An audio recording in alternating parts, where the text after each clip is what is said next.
दोस्तों अज मुख्तार सीधी जो वॉल्यूम है 5वीं पंटी धरती प्रोडक्शन जो एल्बम 1995 टाइटल है तोड़ निभाइण यारी।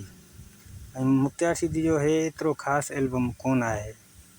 हिन में हिकड़ो गीत सुठो है बेहतरीन है, वो मिठा थोड़ो मुर्की निहार, माना इहो सुठे अंदाज में गायल है। बाकी सब इश्किया कलाम है हिन में। कुछ दोस्तन कमेंट्स भी कया हन, वो कमेंट्स शामिल कयूं। उन खां बाद पहिरीं कमेंट्स है बादशाह अमन सोलंकी सुठो आदा, हसन अमन मर वॾी महिरबानी, एहसन अमन सोलंकी वॾी महिरबानी।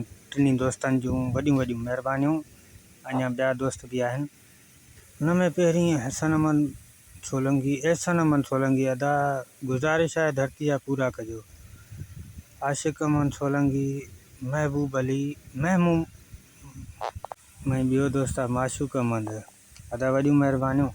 अदा हाणे जेकॾहिं धरती प्रोडक्शन जा जेके मूं वटि आहिनि कवर, उन्हनि ते वीडियो ठाहींदासीं बिल्कुलु। जेके न मिली सघिया आहिनि उन्हनि जे बजाए वरी पोइ थर प्रोडक्शन जा कुझु नंबर आहिनि या सचल जा आहिनि नंबर, उहे ठाहे हलाईंदासीं इंशाल्लाह। ऐं कमेंट्स अञा शायदि रहियल आहे हिकु ॿ। हाँ तो दोस्त है वहीद अहमद वॾी महिरबानी। 85 पंटी अदा मां ठाहे चुको आहियां वीडियो हिन ते, इहो रखी चुको आहियां। ऐं उन खां पोइ 495 भी रखी चुको आहियां। ईअं सम्झो त 12 या 13 एल्बम पूरा थी विया आहिनि धरती प्रोडक्शन जा।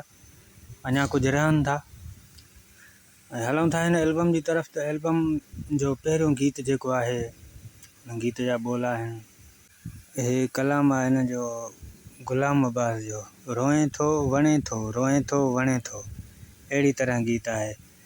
ऐं ॿियो गीत आहे हिन जो मीर मोहम्मद अब्बासी जो कलाम आहे।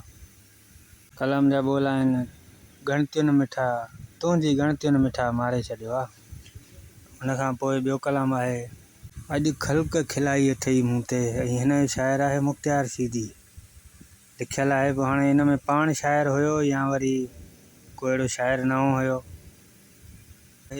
उन खां पोइ आहे मीर मोहम्मद अब्बासी जो कलाम आहे, चरियो नथी चरियो नथी।